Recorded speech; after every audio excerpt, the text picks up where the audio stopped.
Alright, let's get into it. What they have just created with AI is actually insane. So scientists are now using AI to develop vaccines, which they've just developed one. It is in the works to actually stop you from getting sick from anything that comes in the future. What? Basically like a super vaccine that will stop you from getting diseases that don't even exist yet. And yes, this is all made by AI. So we all know there's lots of vaccines, they protect you from one virus at a time, but what these scientists did was fed the genetic code of all kinds of different viruses to an AI system and used the AI platform to actually find the similarity and the link between all of the viruses. And well, the AI came back with the area that these viruses all latch to, and the one area that always gets sick no matter what the virus is, and now they know what to fix. So yeah, this is pretty groundbreaking because this is the first time, and yes, this is official now, that medicine inside of a jab has actually been developed by AI and a computer. Now the crazy thing is, with trials that they've conducted already with this, it didn't just work on viruses that we know and are well aware of, but it worked on viruses that are in animals and viruses that have never infected a human ever before, meaning if we ever get these in humans, it would be able to potentially stop it. And they're also saying that if we could get this thing ready before the next outbreak, no, hopefully not anytime soon, then it would stop lockdowns and shutdowns completely. So let me know your thoughts, and the big question is, would you take it? Simply put, no, I would not be taking a shot like this. I would have to see the long-term effects of people that actually did sign up for something like this, because I do not trust putting things like that in my body. Even when the pandemic was happening, I did not take that shot simply because there was no time or study being done on it for you to really know what the long-term effects would be. I just think that that's way too risky. And I get utilizing AI for something like this, but again, I'll just be sitting in the back watching everything happen. Even if I do get sick because I didn't do this, I guess that's just the price I'll pay. Let me know your thoughts and opinions on this one. David Grusch just appeared on a Fox News segment and said this. I did get access to crash retrieval photos and everything, so I've seen the recovered vehicles and everything. So I would say that's probably the most stupendous thing, earth-shattering thing that, changed my worldview when I got access to some of that years ago. A lot of it was lenticular discs, some was crescent moon shaped. I call it the flattened sunfish. There's a bunch of different morphologies that the U.S. government has recovered, from eggs to discs to crescent moon, boomerang type vehicles, and I got a small smattering sample of that of ones that have landed or crashed on the surface of the earth. So here's my question for you. Do you think these earth-shattering images or videos that numerous people like Grusch keep referring to will ever actually be released to the public? Or will they remain classified indefinitely? To answer if they'll remain classified indefinitely, I would say yes, because they do not exist. I'm almost certain at this point that things like David Grusch, when he claims that he's seen these things, especially when he's seen the photos, unless they're no different than the photos that they're showing us, the photos and the videos, they're not anything extraordinary. They're nothing up close. Again, I do not think that they exist, and that he is some kind of whistleblower entertainment plant to distract people. I just have this sneaking suspicion that that's what he is. He's like the new age whistleblower, the new actor on set. But the real question is, if he is some kind of entertainment plant to keep people distracted, why would there be a system to have these whistleblowers under the government agency? You would think that you would have something distracting people elsewhere and not where tax-funded state organizations are. That's what I'm a little bit confused about, if he is some kind of industry entertainment plant to keep people distracted. Why aim that target at yourself when you should be aiming that target somewhere else? Or has the target always been the government this whole time, and there's some other entity out there that we're completely unaware of? And that's what these distractions are for. I don't know. It just seems like he's a plant to me. Do me a favor. If you think David Grusch is a plant, like the video, and also, hey, if you haven't done so already, and if you're enjoying the show, give it a like. And if you're new to the channel, subscribe. I upload a video like this 2 times a day, Monday through Friday, early in the morning and later in the afternoon. And for everyone that's made it this far, thank you so much for supporting the channel. Here's more things I want to know. I want to know what kind of shenanigans Peter Thiel's Dialogue Society was getting into. I don't really want to know. All I want to know is if people were doing something wrong and harming people, that they're gonna go to jail for it. I want to know where the largest stone ever cut by human hands is located. The Yangshan Quarry in China holds the largest stone ever cut by human hands. This stele, yes, I looked it up, it's called stele, weighs an estimated 16,000 tons. The famous Stone of the Pregnant Woman in Baalbek was long considered one of the largest stones ever cut by man. And it is quite large. It weighs about 1,000 tons. The stone in the Yangshan Quarry outweighs it by 16 times. In 1405, the Yongle Emperor ordered the cutting of this stone to make a giant stele at the Yangshan Quarry. A stele is essentially an upright stone or pillar, usually taller than it is wide, almost like a totem pole in a way. And they're usually carved with text, imagery, or both. They commemorate marking graves, military victories, recording laws, honoring gods, and making boundaries. So they were cutting this massive stone that was going to stand in the upwards of 20 stories tall. I don't know how they were thinking they were going to do this. The base alone weighs 16,000 tons. The stele body would have weighed 8,799 tons. And the head would have weighed about 6,100 tons, making the total weight of this giant stele, if they'd finished it, 30,000 tons. Supposedly in 1405, they had about 3,000 craftsmen out there hacking away at this rock with their hammers, chisels, and flip-flops, and they spent 300 days, lucky number 3, carving these rocks out to make this stele. The blocks were partially separated from the main part of the limestone using undercutting and wedging techniques, with some of the blocks approximately 80% extracted. They did a decent job. But after most of the stone cutting was done, and they got real close to finishing, the architects realized moving stones from Yangshan to Mingjiaoling and installing them would not be physically possible. So the project was abandoned. Lo and behold, moving a 30,000 ton stele miles away, much less 10 feet, was not going to be a thing. At least that's what they say. But apparently workers who failed to produce their daily amount of crushed rock were reportedly executed on site, and the nearby village became known as Grave Mound, in memory of those who died working on this massive stele that never was finished. But what I want to know is, how could these architects, who obviously were smart, they were laying out something huge and massive and well thought out, didn't realize they couldn't move 30,000 tons? Maybe there was a way they could move 30,000 tons. I don't know, airship, magnets, levitation, pick one. So what I really want to know is, why did they really abandon this site? Because to put all that work in and run away at the last minute just doesn't make sense. I don't know. But you know I want to know. But what I really want to know is who on that list is going to jail first here in America. It is a little strange that they didn't think that through. It kind of makes you wonder if there was some means of transportation back in the day that maybe was shared amongst the world, and something fell through to where they weren't able to use it, or maybe they couldn't fund to use it. Because how do you not calculate movement for something so large before you even start working on it? It just seems like there was plans to move it, but something fell through, and it wasn't just because of the distance and weight. At least that's the way it seems to me. Let me know your thoughts and theories on this one. Do you all remember this? The Miami Mall incident back from New Year's Day 2024, when people at that Bayside Mall in Miami reported an extraterrestrial?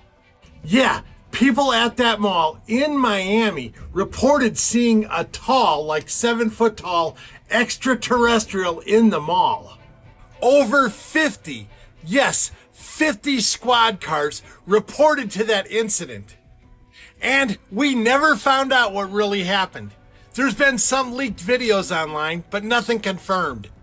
So I started to think about something. Just recently, a world-renowned psychic from Brazil predicted an alien invasion, an extraterrestrial alien invasion at the World Cup on June 24th in Miami. Yeah, Miami, the same place as that Bayside Mall incident almost 2 years ago.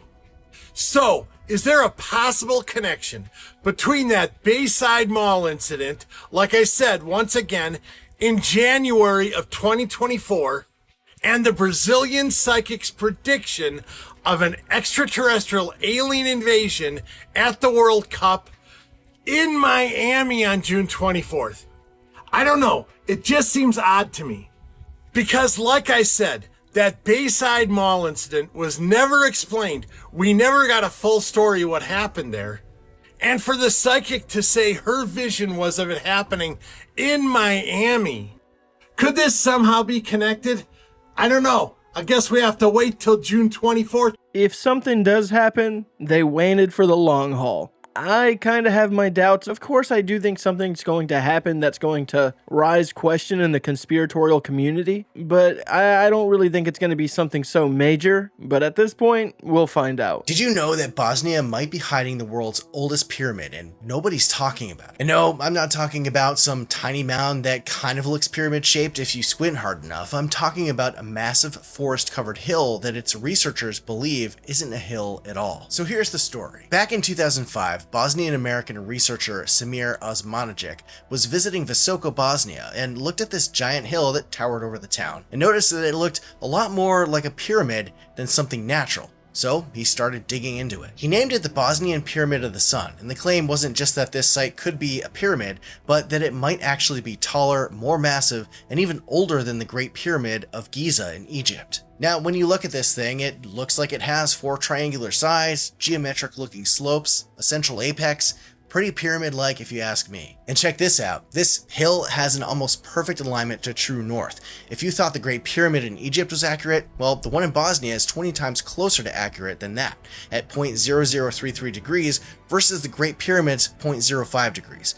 I'm just asking, what are the odds of that happening in nature? Now, before you say, come on man, it's just a hill covered in trees, consider that some of the most famous ancient sites in the world looked like hills before they were excavated. In Mexico, we've got the Pyramid of Cholula, which is much shorter than Giza, but it's so massive at the base that it's often called the largest pyramid on Earth by volume alone. And before people even understood what Cholula was, it basically looked like a mountain with a church sitting on top of it. And there are plenty of other examples, similar sites like Teotihuacan or Chichen Itza in Mexico, Machu Picchu in Peru that looked like hills before they were excavated, or even all the buried pyramids in China that nobody wants to talk about. So why couldn't this be the case with the Bosnian pyramid? And what's been found there is super interesting. According to reports, there's these huge stone slabs arranged like an artificial outer casing which have been found, with flat surfaces, terrace-like structures, and massive blocks that look too organized to be natural, some of which looked like they were even made with some kind of geopolymer concrete. Researchers have also found strange EMF energy readings at the top of this thing, which sounds kind of familiar and shows up at other locations like this. They also found a several kilometer long network of tunnels under the site, which some think connect to similar pyramid-like structures across the valley in Visoko. And inside these tunnels, there are apparently megalithic blocks, seemingly carved by human hands. One of them looks like it has markings that could be ancient symbols or some kind of proto-writing or even a potential map. It's also said that they found artifacts like ceramics and large stone spheres that nobody can explain, which suggests that human activity had been going on at this site a long time ago. Now here's the wildest part. Organic material from the excavated layers where they were finding this stuff was carbon dated to over 30,000 years old, which, if true, has massive implications, and I don't think I need to explain why. Now, maybe it's just a hill and there's nothing to it, which is the view of skeptics and debunkers, of course, but what do you think is going on? There's no denying that that looks like a pyramid. If I lived anywhere close near that, I would have to do some exploring. Honestly, I do not know why they do not LiDAR it. This would be a perfect LiDARing situation just to see if there's anything deeper within its surface. If we could do that and I'd get my answers, that would be good enough for me. Because again, that looks like a pyramid. What's really lurking outside your windows at night in Appalachia? Let me show you. You guys hear me talk all the time about close your curtains at night and lock your door in Appalachia. There's a reason for that. The following pictures were taken in Appalachia. This person got up one night and to use the bathroom to get something to drink, and as they were walking through their living room, they noticed something standing outside the window. And this person actually even done their part. They closed the curtains almost enough to keep this thing from looking inside. What it is the bigger question. I think it's something evil, demonic, something ancient in these mountains. But the Appalachian rules exist for a reason. Now, not everyone sees things outside their window. I haven't. But a lot of people like this person see things like this often. Let me know in the comments what you think it is.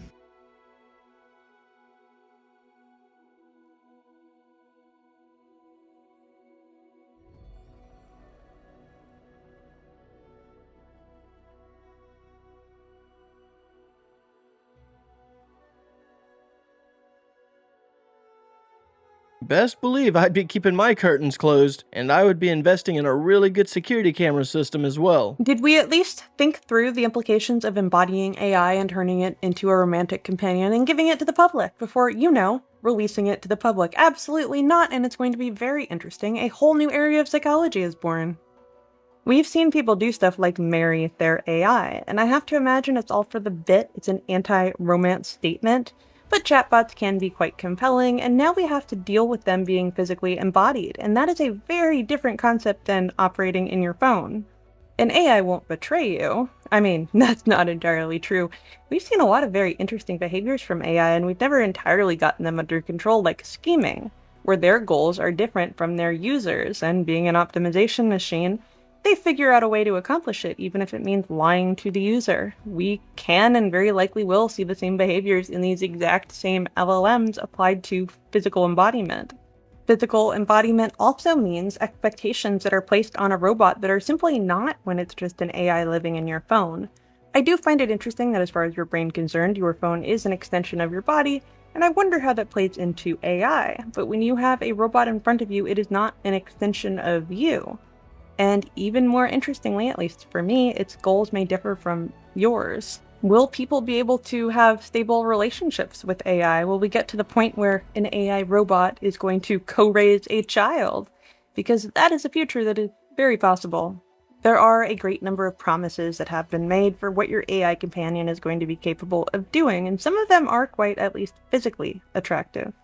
Also, shockingly, older adults, so think 40 plus, are far more accepting of AI robotics as romantic companions than younger adults, and I could give you some theories on why that might be, but I guess I initially assumed that younger people would just be more accepting in general. All of these things are worth considering before they go into the hands of the public. However, because money talks, it is just going into the hands of the public. It is at least going to be fascinating to see what comes out of this, what psychological issues pop up that maybe never existed before. How much more powerful are delusional spirals going to be when your AI companion is literally sitting in front of you versus in your phone? And if you want to ask me if covering these topics makes me feel a little bit farther from sanity every time I read one of these articles, the answer is yeah, it is wild. But it's still the future, nonetheless, and we all have to live in it. I truly believe that they understand what will happen to people if they were to release robots like this to the public. If you were to release a robot that's capable of taking care of every human need, people will become dependent on that robot. And I think the elites or the top shelf pieces of trash are aware of that. And they want to encourage people to move to the robot companion because they want people to stop reproducing children. And then further in the future, there's going to be people that are so obsessed with their robots, if not the majority of people that have companion robots, they're going to get manipulated by the government because if they don't follow a certain way, the robots will get taken away from them. And they know that that's going to mentally damage them and possibly cause harm to oneself. I'm telling you, there's a long time plan to all this, and it's for the top shelf pieces of trash's benefit. At least that's the way I see it. I could be wrong. Hopefully the future's great. We can utilize robots to help free up our own time, and the world is all happy dandy. But I sure feel like they're up to something. I'm sorry, but they are about to do what? Scientists and leading experts around the world are proposing something that literally sounds insane, but well, just wait till you hear the reason why. They are wanting to spray chemicals into Earth's magnetic field to, well, protect us from the sun. Before we like the sun, well, we changed our mind. Well, the reason for this is because if a powerful solar storm hits Earth directly, it could actually knock out satellites, GPS communication, and even parts of the power grid for good. It could be pretty bad. Like, we've had some bad solar flares come towards us, but a full-on solar storm direct hit, we'd actually be cooked. So scientists have called this system Storm Wall, and the idea is basically this. 6 different spacecraft would sit near Earth in the atmosphere, and when a dangerous solar storm is detected that it could come to our proximity, then these spacecraft will release materials such as barium and lithium into space in the atmosphere. Sunlight would then turn these particles into plasma, and that plasma works to basically thicken Earth's magnetic shield and obviously protect us from the actual solar storm. So yeah, this is pretty smart, but it wouldn't stop the storm completely. But simulations of the massive May 2024 geomagnetic storm that we all had suggest that if this was in place, it could reduce the intensity of over 50%. And as I say, this is important because a lot of solar storms don't just create cool auroras like the Northern Lights. They can be very disruptive, and imagine if you're on a plane when one hits. Probably don't want to imagine that. There's one one big issue with this whole system though, because Operation Stormwall would likely only work once and cost a lot of money, because after one major solar storm hits us, well, the whole system would need to be replaced, and that isn't cheap. I'll keep you updated. I don't know. To me, it always seems like these are a ploy to gain more tax dollar, and are they really utilizing it for what they say they are? And even so, is this something that's going to be okay to do, if they're not already doing it? Let me know your thoughts and opinions on this one. Whoa, Oliver Tree's really George from Seinfeld? I already knew the day he died that these belligerent claims would come, so I spent just 1 minute digging into his life. It's all it took. To make videos with these claims, they have to literally lie to you. They have to ignorantly avoid the person's entire life to even make it work. So let's run through it real quick. First you see George from Seinfeld, right? I forgot his actual name. And you can see right here where he gets older, right? And he's still in the mainstream.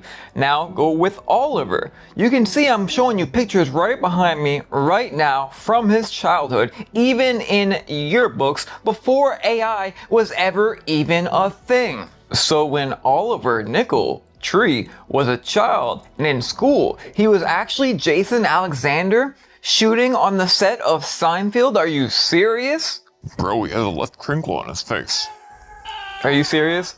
So these fallen angels can change their body shape, their size, their nose, their ears, but they cannot change a speck on their face?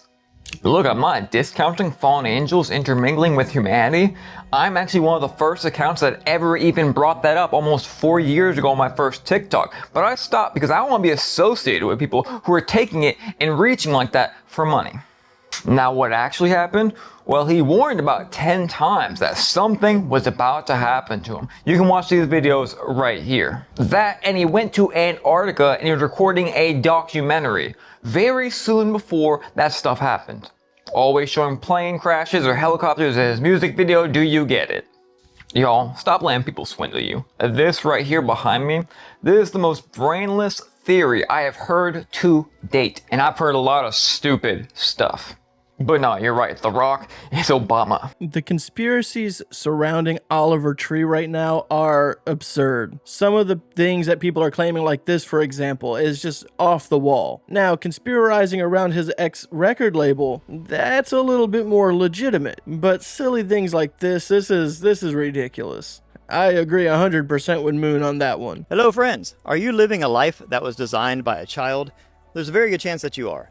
When we're like 17, we're tasked with choosing our major and our minor and our career path and essentially forging an identity that's going to stick with us for the rest of our lives, which is a problem.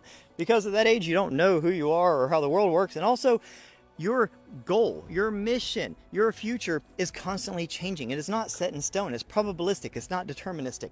So you have to constantly change too. There is something that I created called Heat-Seeking Mission, which is based on heat-seeking missiles, which is based on the principles of cybernetics, which shows that you got to know where you are, where you're headed, and you got to be able to close the gap between the two, knowing that where you're headed is constantly changing. It doesn't stay static. Like a heat-seeking missile, this is heat-seeking mission, right?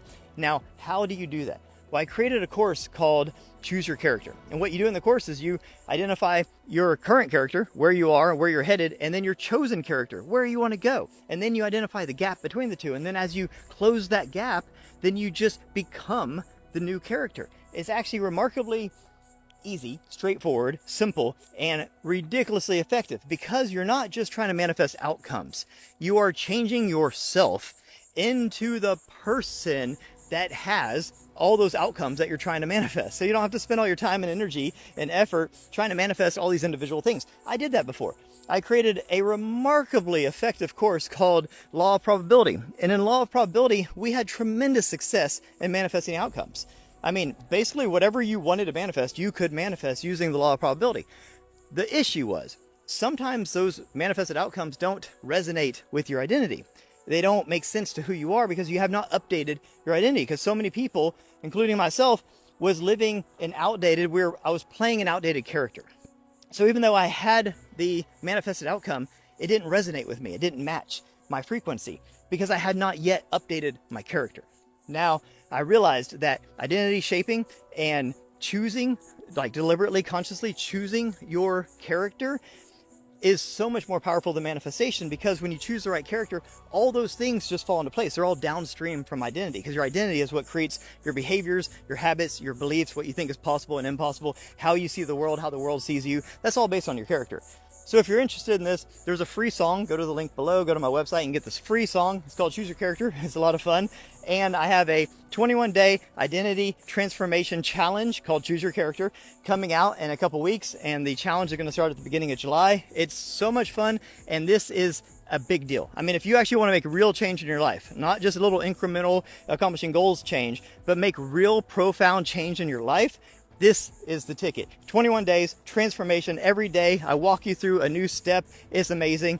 Check out the link below. Hey, if that's something that sounds of interest to you, check out his channel. His username was in the video. For me, I simplify where I want to go as far as an updated character. I pretty much enjoy the aspects of my life that I live. I'm a very comfortable person, and there's not much change that I want to do. But when there is change or some kind of goal that I want to accomplish, I do set my focus on that to accomplish it. But I also make sure to never overwhelm myself as well, because that's a very easy thing to do. But for me, finding one simple goal and just moving towards that goal, even if it's slow, does me justice. And even sometimes sacrifices have to be made to meet those goals, and that's just the way it is. It really all determines on how bad you want to reach that update, I guess. That's the way I handle my character update, if you will. But again, if this was something of interest to you, check his channel out. These ancient Sumerian cylinder seals were engraved with instructions on how to create portals into any point in space and time. Stargates, one of which is hidden in Iraq, the OG homeland of the Sumerians. The US government got a hold of these seals and their instructions in the 40s, which they used to create their own portal in Project Looking Glass. This Looking Glass viewfinder was used in various rumored projects, like the Philadelphia experiment, the Montauk project, and even the Vatican's chronovisor. So they started using this machine to locate more Sumerian cylinders, whose knowledge they could use to further expand on this technology and make it more and more powerful. The problem was these cylinders were mainly located in Iraq, and the political climate over there made them pretty hard to attain, to say the least. Even stranger, in the 1980s, one of the first things then newly elected Iraqi dictator Saddam Hussein did after he came into power was restoring and fortifying the Ziggurat of Ur, one of the key archaeological sites in the historic discovery of the ancient Sumerian city of Ur, and exactly where one of these stargates is said to be hidden. So the pressure was on. A rogue dictator potentially had access to reality-altering technology that he was gatekeeping all for himself. So the Americans launched Operation Desert Storm into Iraq in 1991, the Gulf War, under the guise of liberating Kuwait from Iraqi occupation. But the rumors claiming they were really after those Sumerian cylinder seals. This was stage one, during which time Russian newspaper Pravda reported that Russian Colonel Petrokov witnessed a UFO get shot down from the sky in Iraq during this conflict,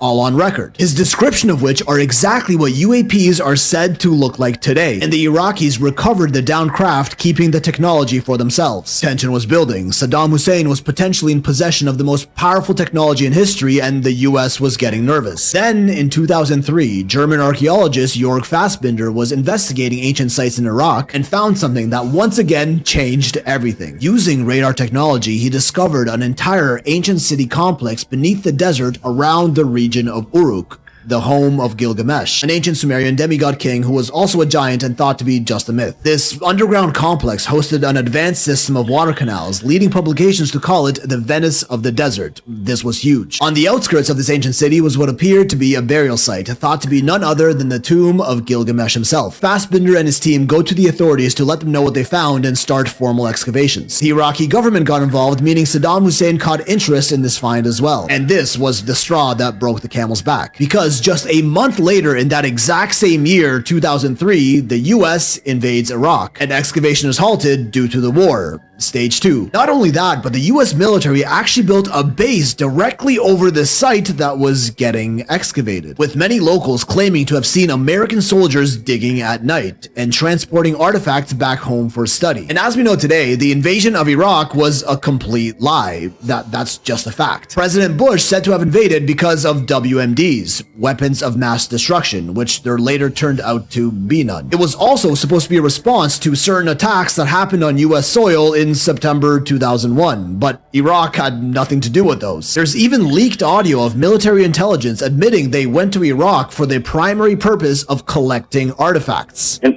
something's wrong. It's a whole world of deceit. We're going into Iraq to get artifacts, not to get anything but artifacts. That was the most important thing, they said. But which artifacts? I don't know. They just said artifacts. There were things in Iraq that were so old that we had to go get. And Bush wanted those artifacts. It was very important. Did we get them? And if so, where did they go? We got them. They said they got everything they needed from that country. Where is it? I don't know. We have it. Like, you're looking for the Ark of the Covenant type stuff. Then the news headlines came out reporting on organized looting of the National Museum of Iraq, where civilians saw military units taking off with over 15,000 artifacts, with many formal reports of the US returning stolen artifacts dating as far back as 3000 BC back to Iraq after the war, admitting they took them. And the weirdest part is they only took very specific artifacts from that museum, leaving behind more intrinsically valuable objects like gold medals and statues, while taking artifacts with lesser material worth, like cylinder seals. Clearly, they were looking for something. So it's said the 2003 invasion of Iraq had nothing to do with Saddam, WMDs, Al-Qaeda, or even oil, but rather for the continued search of ancient Sumerian cylinder seals, locating the Stargate and the Tomb of Gilgamesh. Valuable artifacts and technology the US could not afford losing to Iraq. Maybe it was a different type of weapon of mass destruction they were referring to. Even educated scholars like Dr. Michael Salah believed this and wrote an academic paper explicitly stating that Saddam having Stargate portals was the real reason for the war. Head to the Department of State website and search Gilgamesh. You can even find the formal request for his body and tomb yourself buried in Hillary's infamous emails. Speaking of Hillary, the recent Clinton deposition where both her and Bill testified before Congress about the Epstein files, where Representative Anna Paulina Luna specifically asked Hillary about Gilgamesh, and she had this to say. Have you ever denied access, or did you ever inquire on the topic of UAP or Gilgamesh in your official or personal capacity, and why? I was never denied access because I never asked for access. Rather than outright denying it, she claims she just never asked for access, and then sort of gives a nod like, you know what I mean? Well, in 2026, we might have seen something similar to the 2003 Iraq invasion happen in Iran, which, being Iraq's neighbor, also holds many artifacts of the same nature, as Iranian officials relocated and secured ancient artifacts from their National Museum of Iran in Tehran to prevent the looting like in Iraq in 2003, with some reports pointing out that this museum stores hundreds of thousands of artifacts in the basement that are unavailable for public viewing, of which make up approximately 98% of the artifacts stored there that we, the public, are not allowed to see, meaning the vast majority of artifacts and information from the ancient world is purposely hidden, and are maybe being stashed away to keep that knowledge in the hands of as few as possible. So what are they hiding over there, and can the instructions stored in them really be used to access and build ancient Sumerian stargates? It's an extremely interesting theory. I just want to know, why is it kept a secret? If this kind of technology exists, why are we keeping it a secret and fighting for it behind the scenes and saying that this fight is for other reasons? Why is that a thing? If there really is these Stargates and or old artifacts of ancient pasts, why are we fighting over that and saying we're fighting for another reason and keeping this type of technology or ancient history hidden from us? I would really like to understand why that would be the case. I mean, if there is this Stargate technology and they fight for it and win, okay, what are you going to do with it now that you have it? What was the purpose of getting it? Does it go to some other planet, to some other dimension? Can you travel across the world with it super quick? Like, what's the whole reason behind it? To hide the fact that you want it and saying that all this other stuff is happening for another reason. It just doesn't make any sense to me. But let me know your thoughts and theories on this one. The following footage was recorded by a man by the name of Chris out of Carlsbad, California. On June 20th, he was just enjoying a day at the beach when he noticed something weird happening with some of the people around him. Mind you, it wasn't everybody, but just different people sporadically down the beach. They stopped what they were doing. Some stood up and looked out towards the ocean, and he thinks they were looking at something specifically. He couldn't see what, but this completely terrified him. He has no idea what happened. These people eventually just went back to what they were doing like nothing happened. Take a look at this footage, comment below, let us know what you think is going on.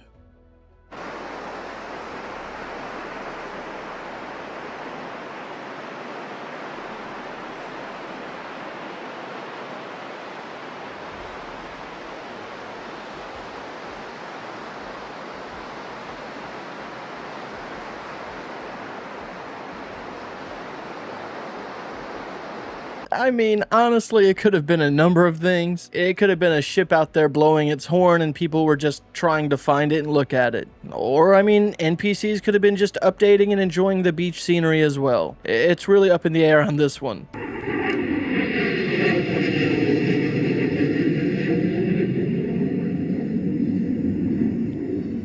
I feel happy. I feel healthy. I'm a human being. Same here, man. Same here. Alright guys, I'm going to go ahead and end today's video. As always, I want to thank you guys for watching these clips with me. If today's your birthday, happy birthday, and if not, have a good day anyways.